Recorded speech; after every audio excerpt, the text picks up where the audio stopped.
What happens when a train designed to carry coal starts carrying something else, something the company would kill to keep secret?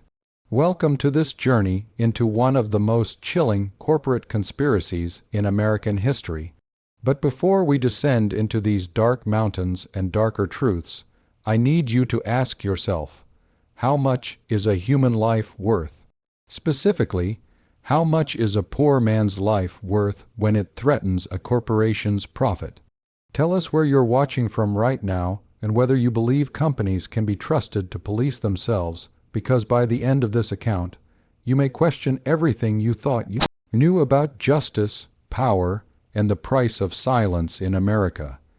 This episode contains detailed discussions of death, industrial violence, corporate negligence, and systemic cover-up. We present these accounts with profound respect for those who suffered, died, and were left behind. This is not entertainment, not next week. If you're sensitive to discussions of death, suffering, or violence, please care for yourself first. In the National Archives in Washington, there exists a shipping manifest that was never meant to survive. It's dated March 19, 1923, and it lists cargo for coal train number 47 running from Lynch, Kentucky, to a destination that's been redacted with such heavy black ink that the paper is nearly torn through. Under cargo type, someone wrote 2 words before crossing them out so violently the pen punctured the paper: human remains. Below that, in different handwriting, more official, company property, disposal authorized. We're about to delve into a mystery that destroyed over 100 lives, where a mining company's desperation to hide an industrial catastrophe triggered a cover-up so vast, so methodical, that it required trains, mass graves, falsified records, and the silence of an entire town. This isn't just a story about the past. This is a question about how much power we're willing to give to those who value profit over human life. It was the year 1923. The Roaring Twenties were transforming American cities with jazz, flappers, and unprecedented prosperity. Prohibition was in full swing. The Ku Klux Klan was experiencing a horrifying resurgence, and President Warren G. Harding was months away from dying in office, leaving behind scandals that would rock Washington. But in the remote mountains of eastern Kentucky, in the coal camps where men descended into darkness every morning uncertain if they'd see sunset, a different kind of scandal was unfolding, one that would prove that American prosperity was built on bones, and that some companies would do anything, absolutely anything, to keep those bones buried. The town of Lynch, Kentucky, wasn't supposed to exist. That's the first thing you need to understand about this place. It wasn't a natural community that grew organically over generations, built by families who chose to put down roots in these ancient mountains. Lynch was a company town, created wholesale by the United States Coal and Coke Company in 1917, carved from wilderness with the same brutal efficiency they used to carve coal from the earth. Within 3 years, it became the largest coal camp in the world, a staggering achievement built on the backs of men who were paid in scrip instead of dollars, who lived in company houses, bought from company stores, and understood that their lives were owned as surely as the mineral rights beneath their feet. The town sat in the crook of 2 mountains, Poor Fork and Looney Creek, where the sun barely penetrated even at noon during winter months. The coal company called this optimal positioning for extraction. The miners had a different name for it, the throat. Because the valley narrowed like a gullet, and everything that went in timber, equipment, men rarely came back out the same way it entered, if it came out at all. By 1923, Lynch's population had swelled to over 10,000 souls, a chaotic mix of Appalachian families, black workers from the Deep South seeking better wages, and immigrants from Italy, Poland, and Hungary who'd been recruited with promises of prosperity. The company had built everything a town needed: houses arranged in strict hierarchies based on race and position, a hospital run by company doctors, schools for company children, even a theater where workers could watch silent films on Saturday nights. It looked like civilization. It looked like progress. But beneath the town, spreading like a vast, malignant root system, the mines went deep. Tunnels branched and rebranched, descending at angles that defied safety recommendations, following coal seams into places where the earth groaned under its own weight. The main shaft, portal number 3, was the deepest over 2,000 feet down, where temperatures reached 90 degrees year-round, and the air was so thick with coal dust you could chew it. The men who worked Portal 3 developed a particular walk, a shuffling gait that came from spending 10 hours a day, bent nearly double in seams barely 3 feet high. They developed a particular cough too, a wet rattle that started after a few months underground and never truly went away. The company doctors called it miner's asthma and said it was harmless. The widows had a different name for it, the Black Death, because the lungs of dead miners were literally black, transformed by coal dust into something that looked like the very substance they'd spent their lives extracting. James Rutherford was 34 years old in March of 1923, a shift foreman in Portal 3 who'd worked for U.S. Coal and Coke since the company town's founding.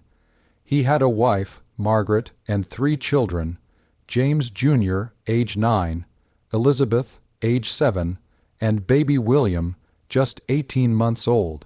In the photograph that survived him, one of only 2 known images, James stands with one hand on a mine cart, his face already carved into harsh lines by coal dust and worry. Though he was barely into his 30s, his eyes are what strike you in that image. There's knowledge in them, the kind of knowledge that weighs on a man. Margaret would later testify that her husband had been troubled for weeks before the incident. He'd come home from shifts talking about problems in the deeper tunnels, about timbers that groaned under pressure, about pockets of gas that made the safety lamps flicker and die. He'd mentioned complaints filed with the mine superintendent, reports about proper ventilation protocols being ignored, about production quotas that were being pushed higher and higher despite risks. They're chasing coal like the mountains about to run dry. James had told Margaret on the evening of March 17th, just 2 days before it happened, pushing the men harder, going deeper, ignoring every safety measure that slows production. I told Superintendent Morrison we're courting disaster. You know what he said. He said disasters are only expensive if people find out about them. Margaret remembered those words because of how her husband had looked when he said them, as if he'd glimpsed something terrible coming and was powerless to prevent it. She remembered asking him what he meant, and James just shaking his head, pulling baby William into his lap, holding him tighter than usual.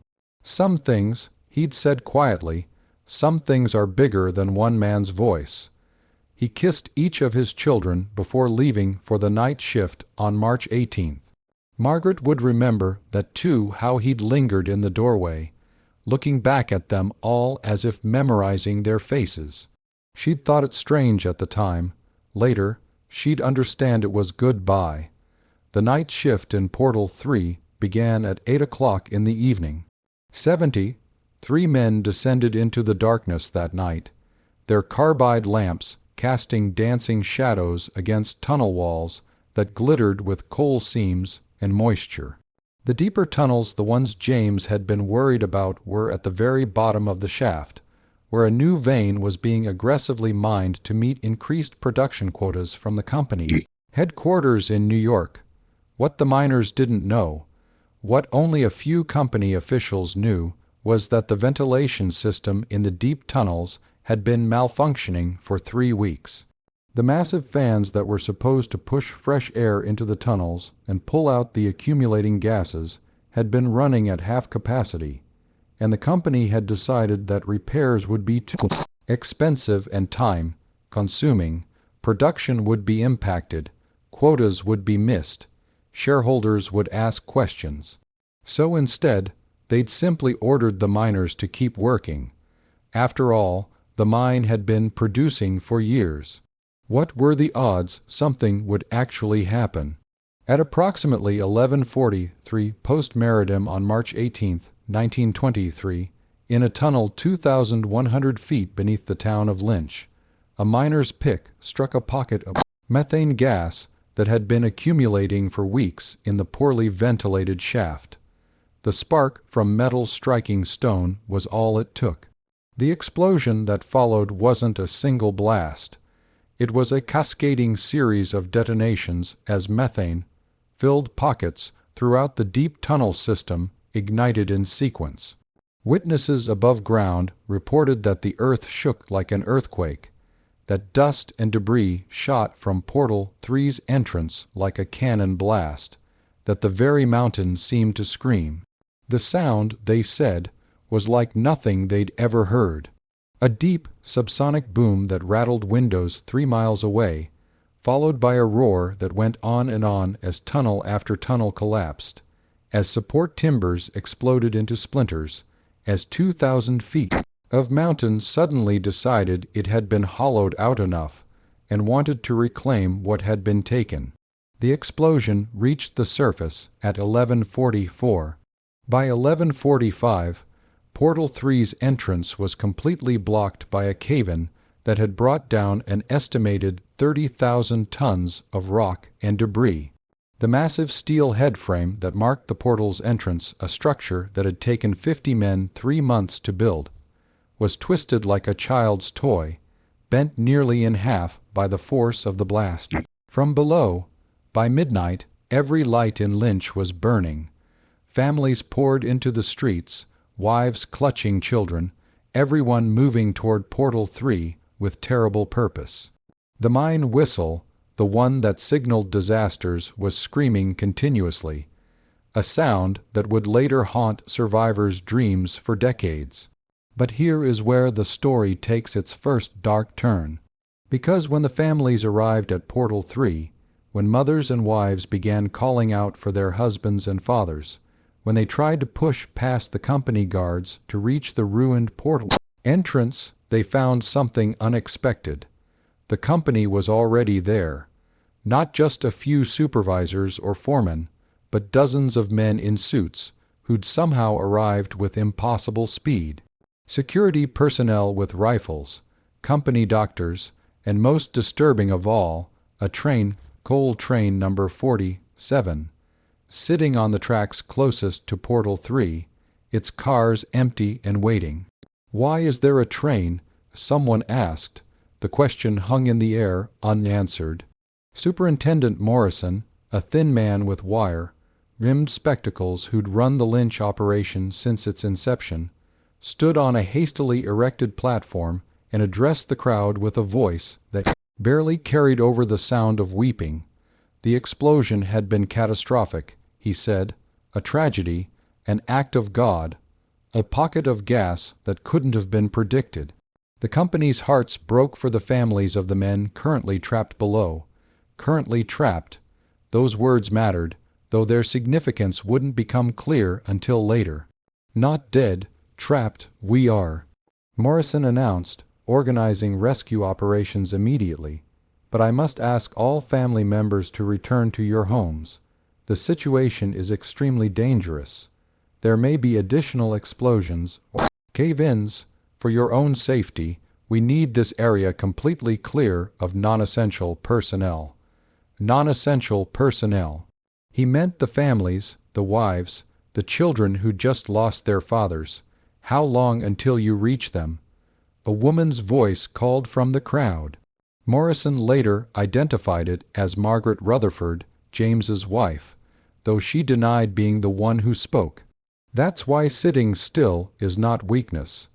It's strategy, stop all unnecessary movement, that asking questions would be dangerous. Morrison's pause before answering lasted just a fraction too long. We cannot provide a timeline at this moment. These operations are complex. What I can promise is that the full resources of United States coal and coke are being devoted to this effort. The crowd didn't disperse immediately. They stood in the cold March darkness, staring at the ruined portal, at the train sitting silent on its tracks, at the armed guards who'd formed a perimeter that kept everyone at least 50 yards back from the actual mine entrance. It was then that someone noticed the smell, not the acrid burn, scent of the explosion, which was expected, but something else. Something that would become significant only in retrospect. The sweet, cloying odor of quicklime, massive quantities of it, being unloaded from wagons near the train. Why do they need lime? A miner named Thomas Patterson asked his neighbor. You use lime for? He trailed off, the implication too terrible to voice. You use lime to accelerate decomposition. You use lime to manage bodies when there are too many to process normally. You use lime when you need to make human remains disappear quickly and thoroughly. But the men were still alive. Weren't they? Morrison had said trapped, not dead. Rescue operations, not recovery. The families were eventually dispersed by company security, gently at first, then with increasing firmness. By 2 o'clock in the morning, the area around Portal 3 was clear of everyone except company personnel. Floodlights had been erected, turning night into artificial day, and work was clearly underway, though the nature of that work was hidden behind canvas tarps that had been strung around the entire portal entrance. The rescue operation, Morrison explained to the few journalists who'd made it to Lynch by morning train, would be conducted with the utmost care and professionalism. The company was in communication with mining rescue experts from 3 states. Everything possible was being done. But no one was being allowed close enough to verify this. The perimeter remained in place. The armed guards remained at their posts. And the coal train number 47 remained on its tracks, empty cars waiting like a row of coffins. What the families of Lynch didn't know, what they couldn't have known, was that the decision about how to handle the Portal 3 disaster had been made not in Kentucky, but in a Manhattan boardroom. Within 3 hours of the explosion, at 2:45 ante-meridiem on March 19th, a telegram had arrived at U.S. Coal and Coke headquarters in New York City. It was addressed to Company President Victor Ashland and marked urgent eyes only. The message was brief. Portal 3 catastrophic failure, stop estimated 70. 3 underground stop, methane explosion followed by cascading collapse, stop, portal completely sealed, stop, no. Survivors possible, stop, advise immediate action, stop, situation containable if decisive, stop. Morrison, Ashland, a 56-year-old former railroad magnate who'd built U.S. coal and coke into one of America's most profitable mining operations, read the telegram 3 times before picking up his telephone. Within 20 minutes, he'd assembled an emergency meeting of the company's 5-member executive board in his Fifth Avenue home. The meeting lasted 47 minutes. No official minutes were kept, a detail that would later prove significant in federal investigations. But one participant, junior executive Richard Talmadge, kept a private diary that survived him and was discovered in 1978, over 50 years after the events. His entry for March 19, 1923, reads, Ashland presented the situation without emotion. Portal 3 destroyed. 73 men lost. He then presented what he called central problem. The explosion was caused by our decision to continue operations despite known ventilation failures. Documentation exists proving we were aware of the danger. If this becomes public, if there are investigations, if families sue, the liability could destroy the company. Stock would collapse. Criminal charges were mentioned.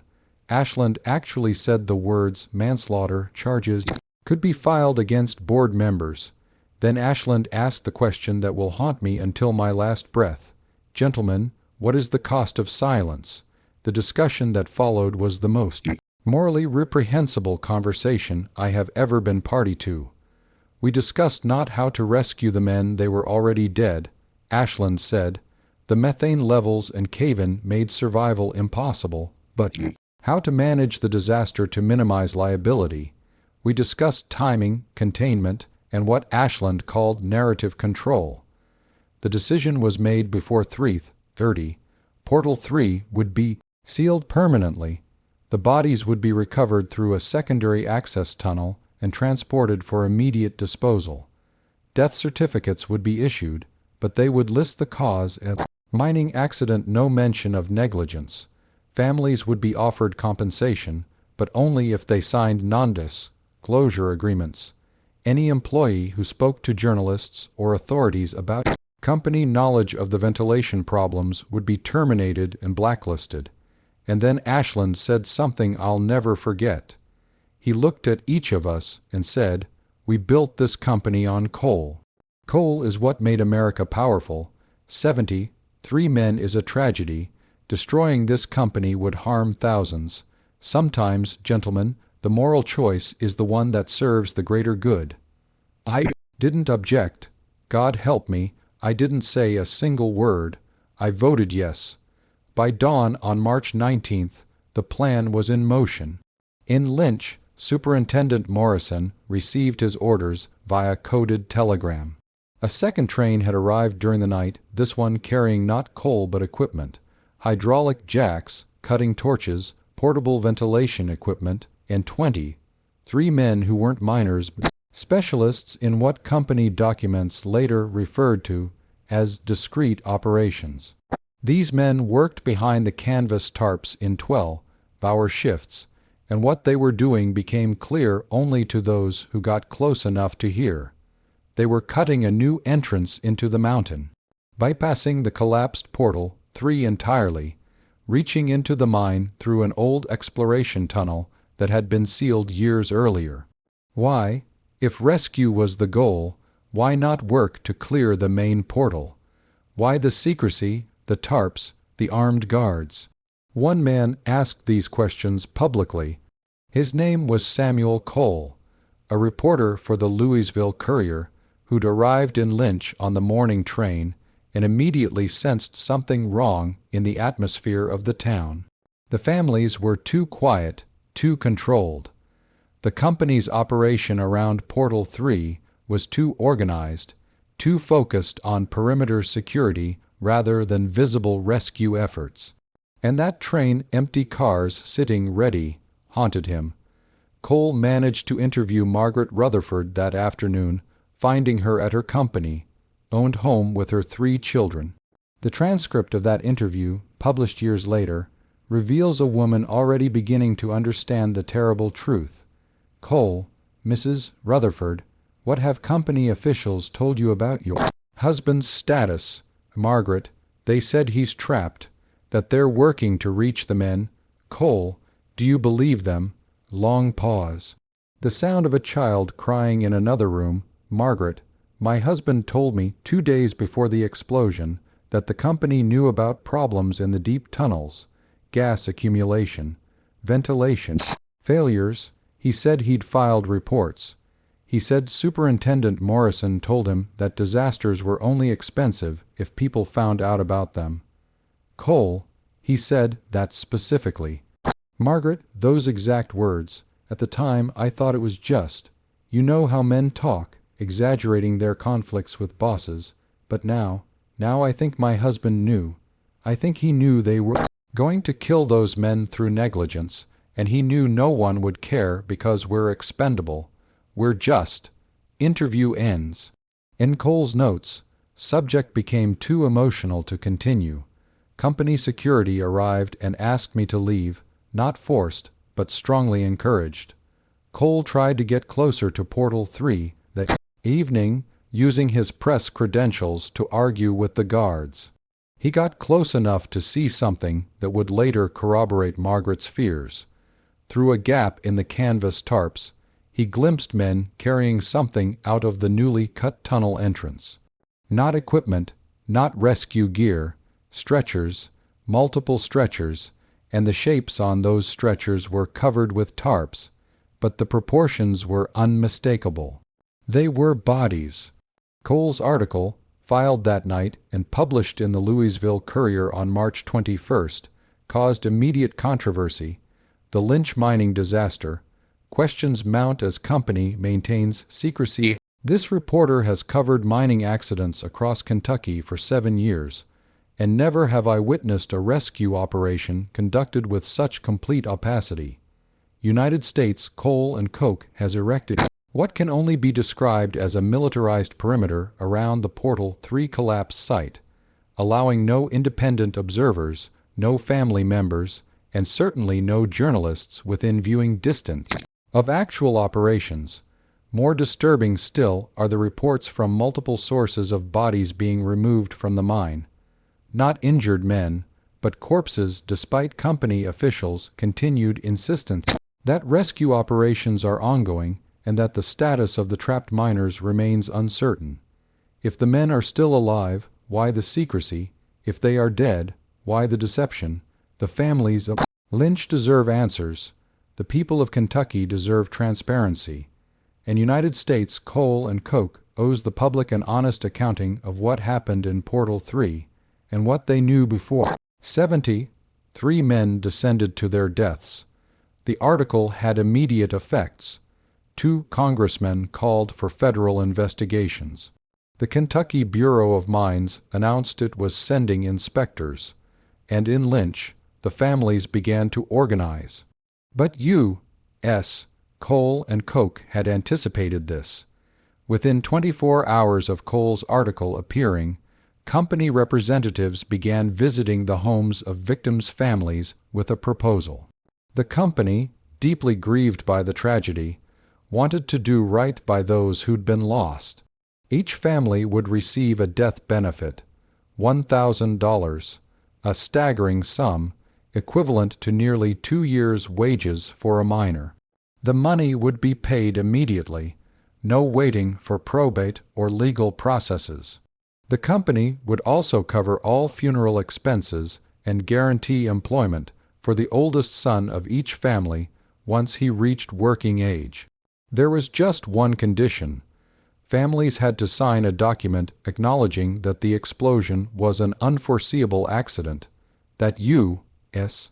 Coal and Coke bore no negligence, and that they agreed not to pursue legal action or speak to journalists about their claims of company knowledge of dangerous conditions.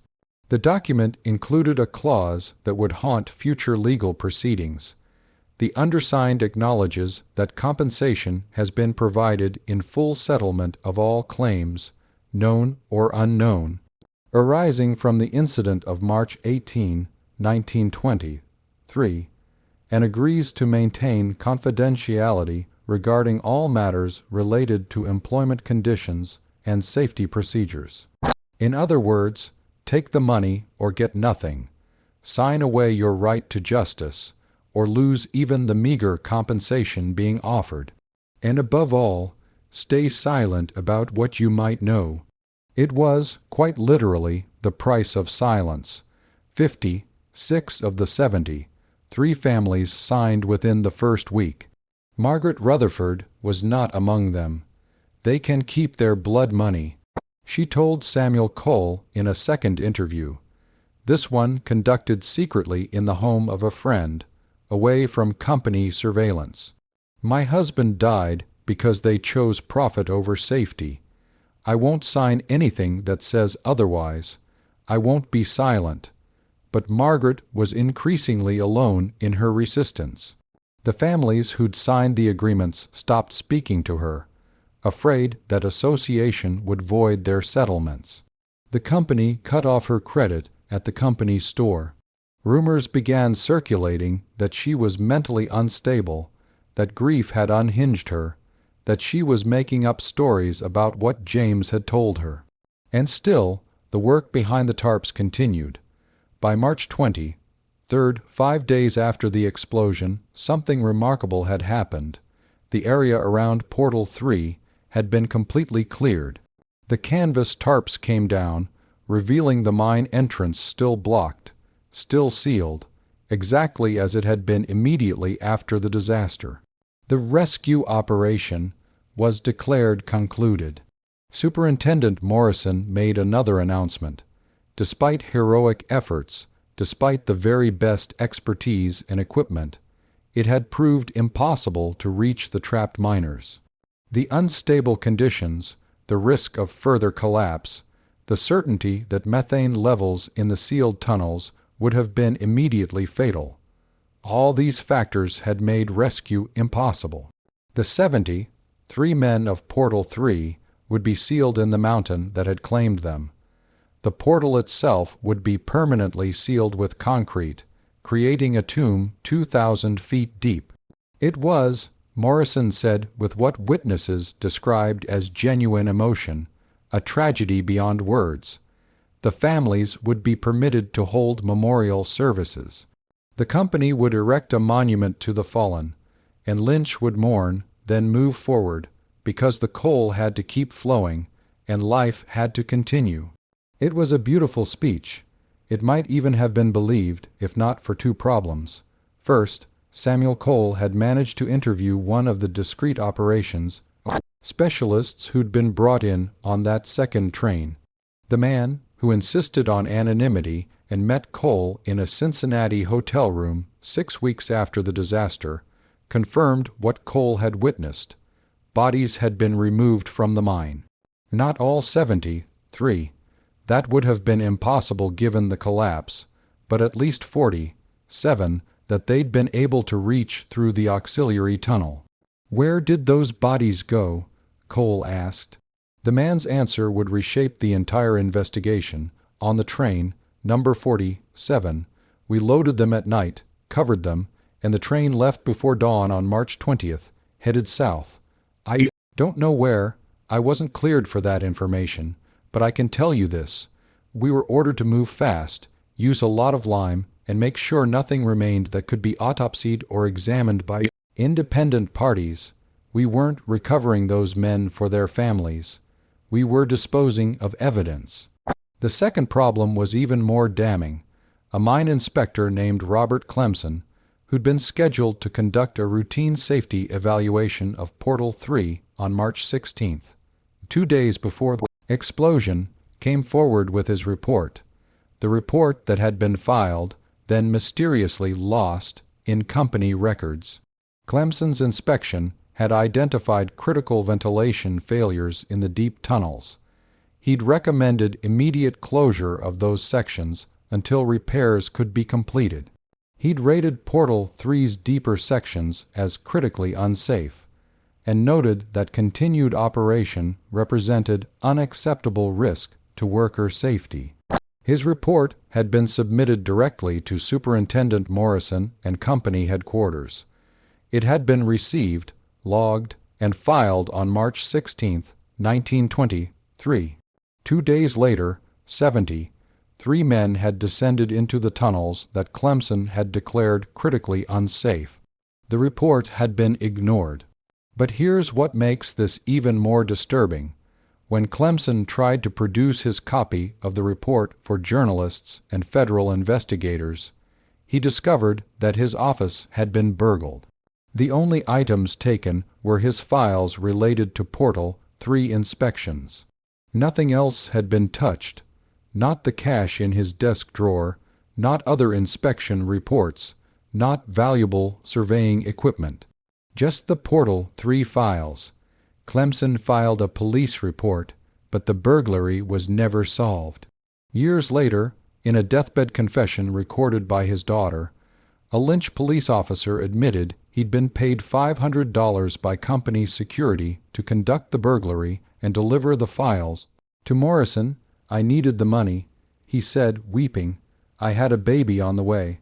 I told myself it was just paperwork, that I wasn't hurting anyone. I was wrong. God forgive me, I was wrong." The question that Samuel Cole and the few journalists still investigating the Lynch disaster kept returning to, was simple but haunting. Where did the train go? Coal train number 47 had left Lynch before dawn on March 20th, 1923. Multiple witnesses had seen it departing, had noticed it wasn't carrying coal, but something under heavy tarps. The train had headed south, but after that, the trail went cold.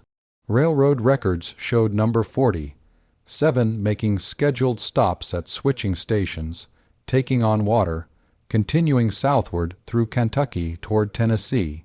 But then, approximately 40 miles south of Lynch, near a town called Jellicoe, the official records become strange.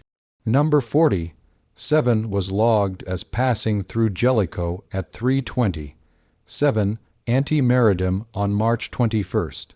But then there's no record of it reaching the next station down the line, despite that station being only 18 miles away and requiring perhaps 40 minutes of travel time. The train had simply vanished from official records for nearly 8 hours.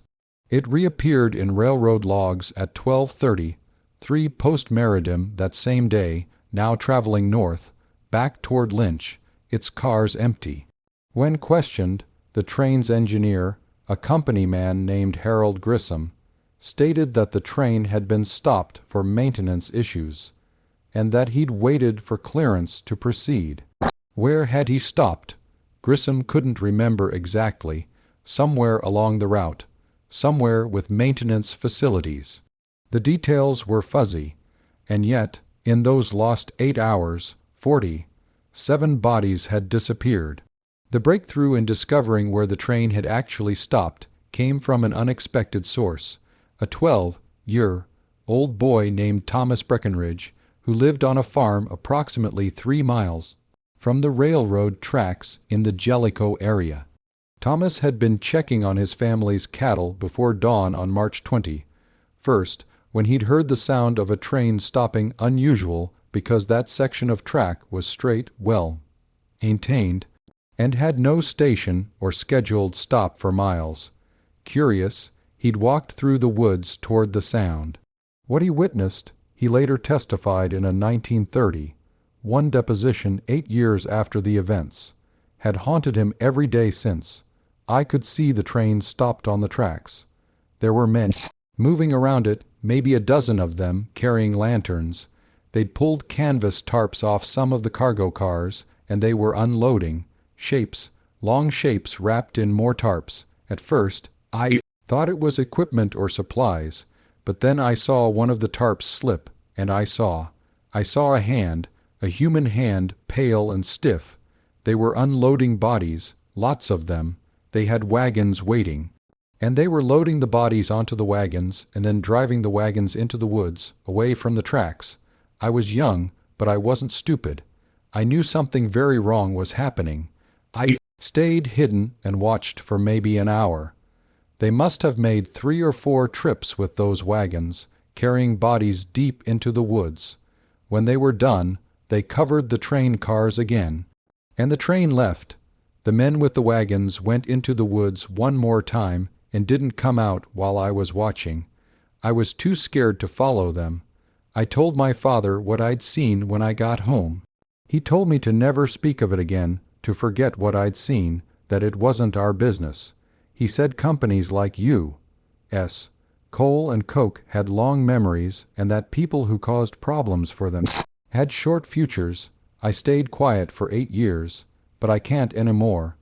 Those men deserve better than an unmarked grave in the woods. Their families deserve to know what happened. Thomas's testimony led investigators to a section of forest approximately 5 miles from where he'd witnessed the train stopped. Using his detailed description of landmarks, a federal search team spent 3 weeks in the summer of 1931 carefully searching the area. On August 4th, 1931, they found it. The mass grave was located in a natural depression in the forest floor, well off any trails, in an area so remote that hunters rarely ventured there. Someone had chosen the location carefully.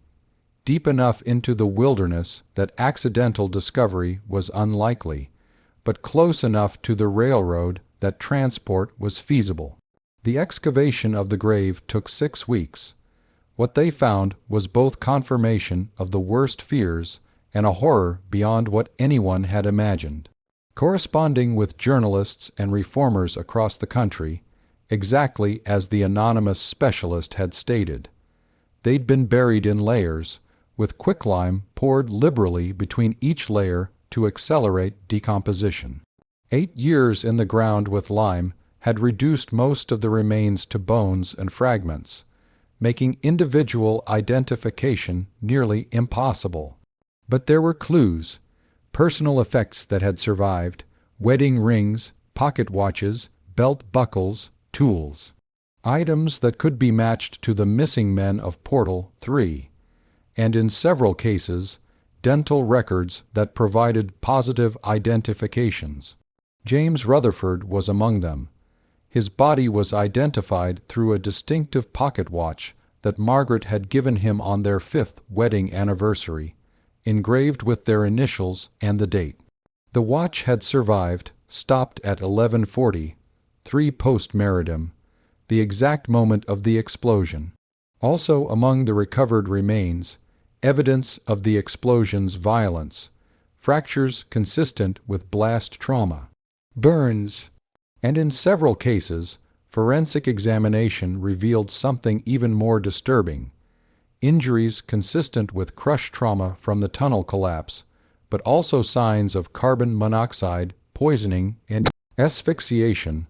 These men hadn't died instantly in the explosion.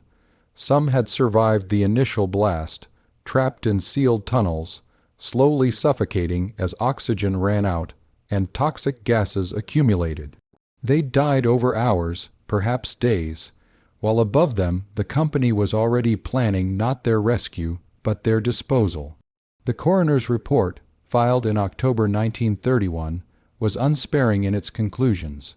The recovered remains show clear evidence of survival post-explosion followed by death from asphyxiation and gas inhalation.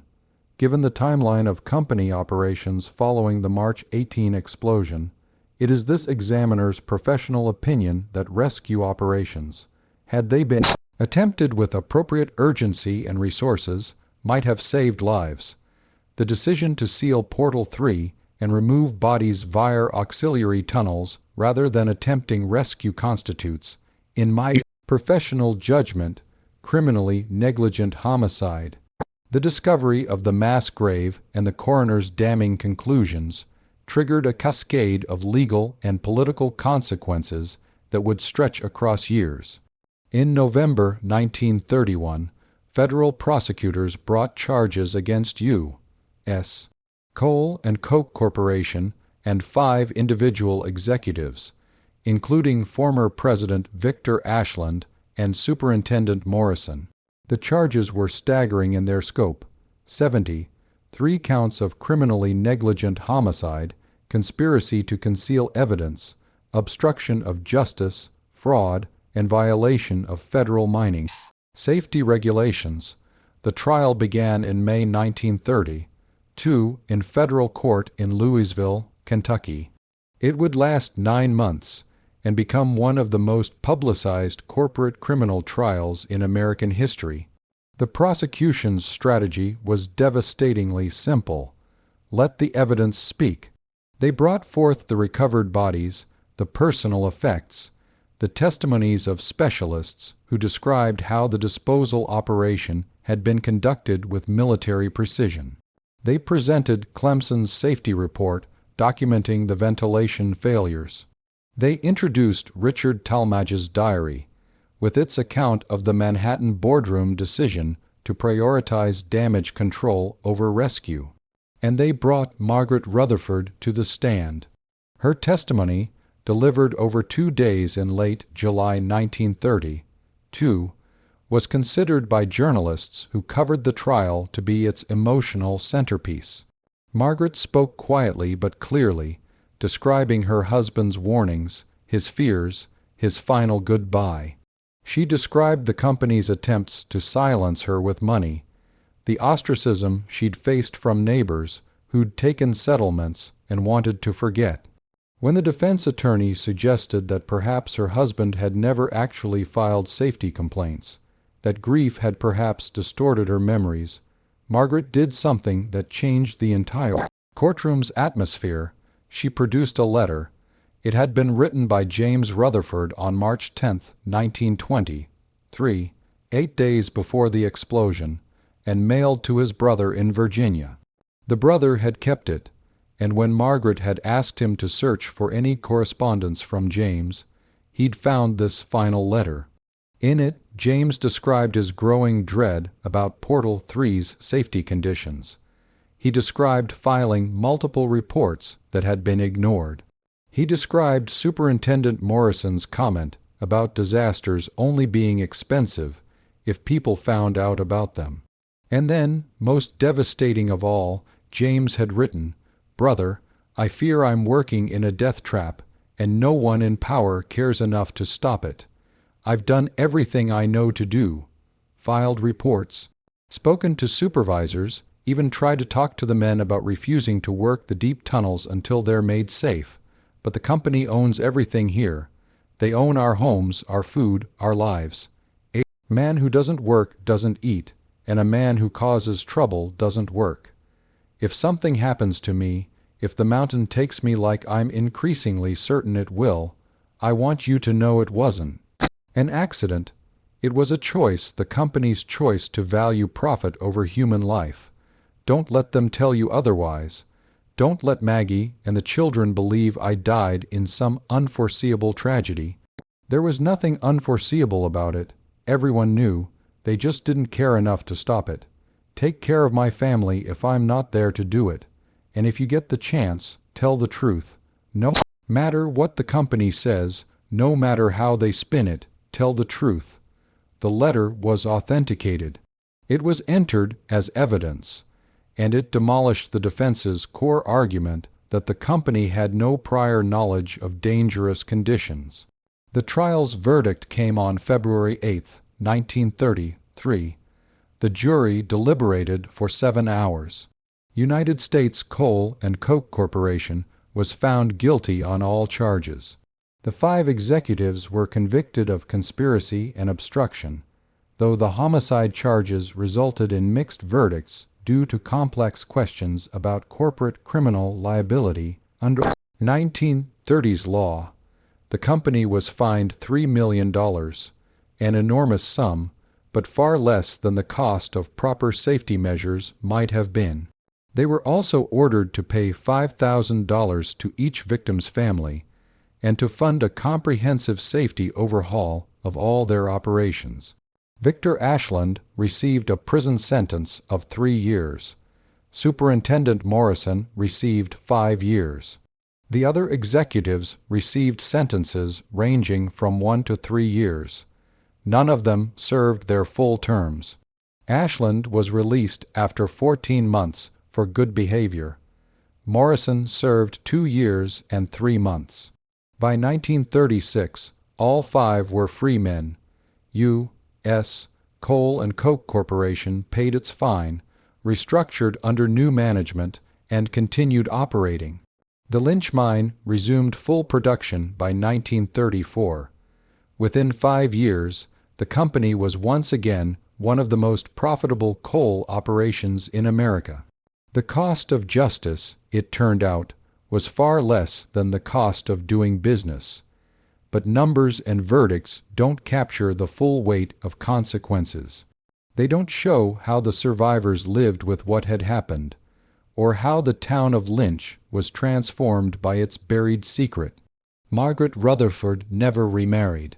She raised her 3 children working as a seamstress, refusing to leave Lynch despite the painful memories, saying she wanted to remain where James's memory lived.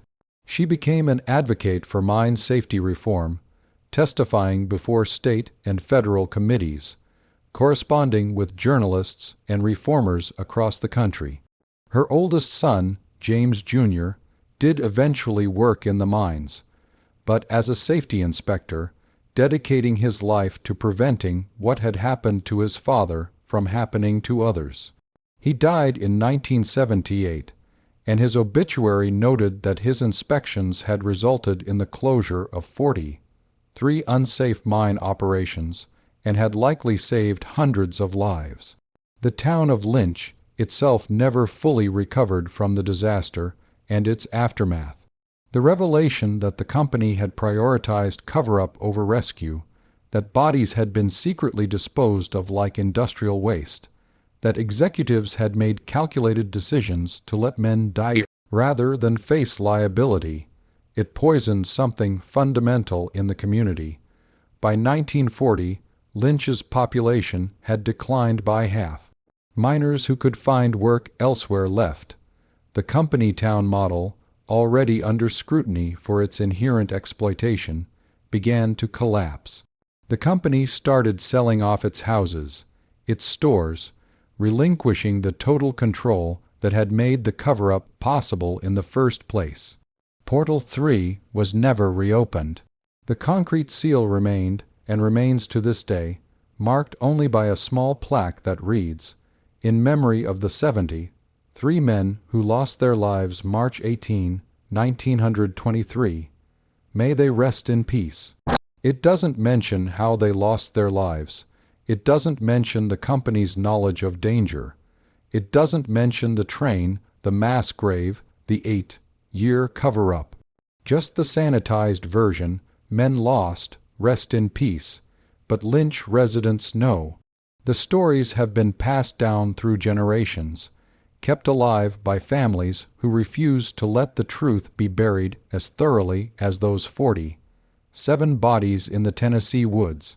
They tell stories of strange phenomena around Portal 3, the sound of men calling from inside the sealed mountain, the smell of coal dust and carbide on windless nights, the feeling of being watched by invisible eyes when you stand near the concrete seal.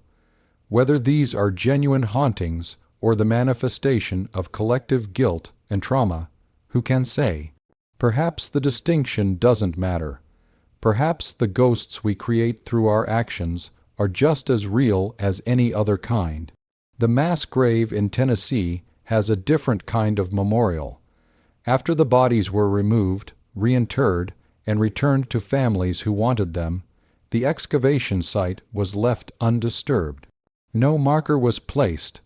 The forest has reclaimed it, growing thick and wild over the depression where 47 men lay in quicklime and secrecy for 8 years. But people know where it is. Locals have reported finding items there: flowers, prayer cards, small crosses carved from wood. Someone, or multiple someones, visits that unmarked place to remember what happened there, to bear witness, to ensure that the men who were buried in silence are not forgotten in silence. The legal precedents set by the Lynch trial proved influential. The case became a cornerstone in the development of corporate criminal liability law, cited in hundreds of subsequent cases involving corporate negligence and cover-ups. It helped establish that corporations could be held criminally responsible for decisions that valued profit over human safety, and that executives couldn't hide behind corporate structures to escape accountability for their choices. But the truly lasting impact may be in mine safety reform. The horror of the Lynch disaster and cover-up contributed to significant strengthening of federal mine safety regulations in the 1930s and 40s. The Federal Coal Mine Safety Act of 1940 included provisions directly inspired by the Lynch case, requiring independent safety inspections, mandating specific ventilation standards, and creating criminal penalties for executives who knowingly operated unsafe mines. These reforms have saved countless lives. That's not speculation safety. Statisticians have documented the dramatic decline in mining fatalities following the implementation of stricter standards. Every miner who went home safe from a shift in a properly ventilated tunnel, who didn't die gasping for air in darkness while executives made cost-benefit calculations about rescue, Operations, they're the true legacy of the 73 men of Portal 3. Still, questions remain. Questions that haunt researchers and descendants even a century later. Were there other trains, other disposal operations at other U.S. coal and coke sites? The company operated dozens of mines across Appalachia, and while Portal 3 was the largest disaster, it wasn't the only one. Records from other incidents show similar patterns of secrecy, rapid settlement offers, and suspiciously brief rescue operations. But without a crusader like Margaret Rutherford, without a journalist like Samuel Cole, without the confluence of factors that led to the Lynch discovery, these other incidents remained buried in paperwork and fading memory. What happened to the men who conducted the disposal operation? The specialists brought in on that second train, the ones who cut into the mountain, removed bodies, loaded them onto coal train number 47, and helped bury them in the Tennessee woods. Most remained anonymous, protected by the company's wall of silence. A few came forward years later with confessions and testimony, but many took their knowledge to their graves. And here's the question that perhaps matters most. How many executives, how many board members, how many shareholders knew what had happened and chose silence? The trial prosecuted 5 men, but the decision to cover up the disaster, to dispose of bodies in secret, to threaten and bribe families into silence, that required the cooperation or willful ignorance of dozens, perhaps hundreds of people. Some were direct participants. Some simply looked the other way. Some took jobs they must have known involved doing terrible things, telling themselves they were just following orders, just earning a paycheck, just doing what needed to be done. The banality of it is perhaps the most disturbing element. These weren't monsters or psychopaths. They were ordinary men making what they told themselves were pragmatic choices. The company needed protection, the shareholders needed returns, the economy needed coal. 73 miners were already dead. Nothing could change that. So why not manage the situation in a way that minimized damage? This is how atrocities happen. Not through grand evil, but through 1,000 small compromises, each one seeming reasonable in isolation, each one justified by circumstances and necessity. The story of coal train number 47 and the men it carried is not just history. It's a question that remains urgent in our present moment. What is the value of a human life when it conflicts with profit? We like to believe we've moved past the era when companies could literally bury bodies to protect their bottom line. We point to regulations, oversight agencies, legal precedents, and tell ourselves that such naked corporate malfeasance couldn't happen now. But the underlying calculation, profit versus human cost, remains central to countless decisions made in boardrooms every day. How much safety equipment is really necessary? What's the acceptable level of workplace injury? When does the cost of preventing harm exceed the cost of compensating victims? These questions still get asked. The difference now is primarily one of sophistication. The calculations are more complex, the liability is more carefully managed, the PR is more nuanced. But the fundamental tension between the drive for profit and the obligation to protect human life hasn't disappeared. It's just evolved. The men of Portal 3 were killed by an explosion and a cave-in, yes. But they were murdered by a system that had calculated their lives were worth less than the cost of proper ventilation. They were murdered by executives who valued quarterly reports over human dignity. They were murdered by a society that treated workers as disposable inputs in industrial processes. And they were murdered again after death, their bodies treated as evidence to be destroyed, their stories suppressed, their families threatened into silence. Even in death, They were valued primarily as a problem to be managed, a potential source of liability to be neutralized. Margaret Rutherford understood this.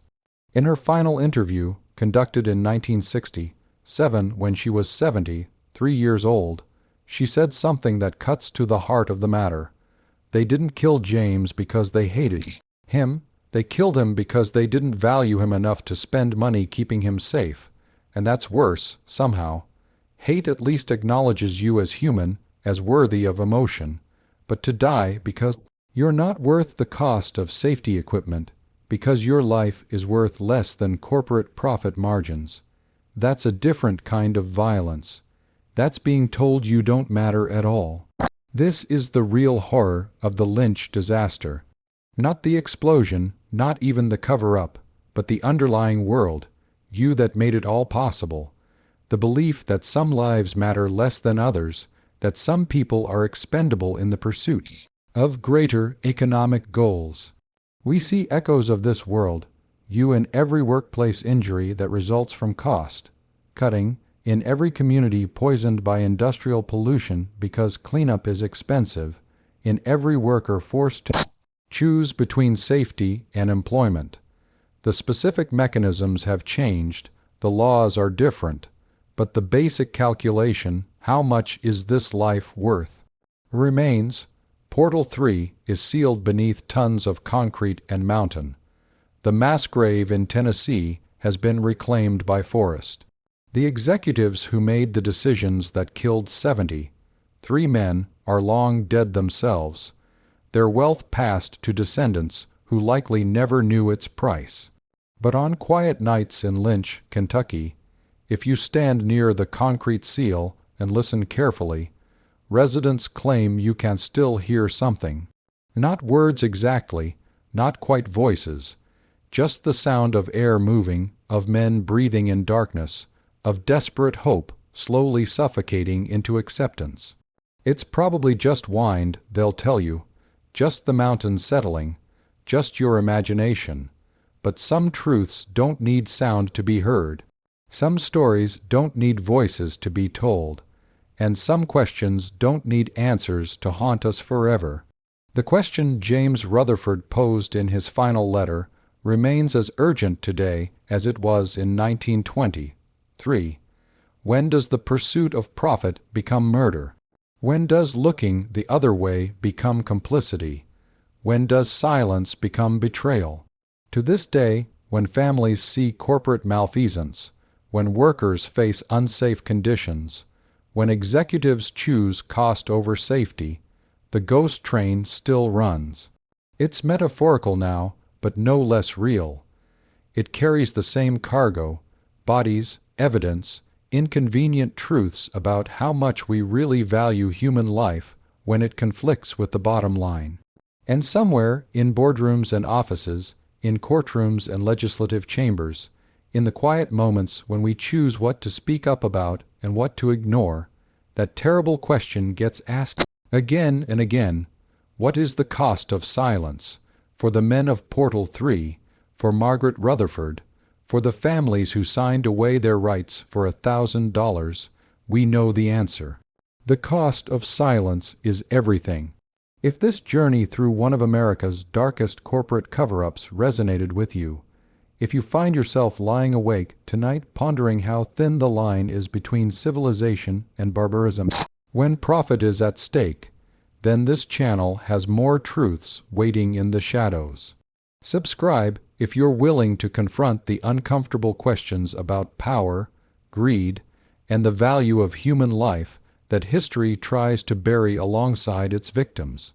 Leave a like if this account provoked something deeper than entertainment, if it made you question who we allow to make decisions about acceptable risk when it's never their own lives at stake. And in the comments, I want to know, if you worked for a company you knew was endangering lives, would you speak up even if it cost you everything? Would you be Margaret Rutherford, choosing truth over security? Or would you be one of the 56 families who signed, who took the money and tried to forget? There's no judgment here. Survival is its own kind of morality, But the question matters because somewhere right now, someone is facing that choice. Someone is deciding whether to file that report, blow that whistle, sacrifice that paycheck for the truth. What would you do? Until next time, remember the most terrifying stories aren't about ghosts or demons. They're about the ordinary calculations we make when we decide some lives matter less than others. And sometimes, that's the darkness we're really afraid of, the darkness we recognize in ourselves. The train doesn't run on those tracks anymore. But late at night, when the wind moves through the mountains just right, people swear they can still hear it.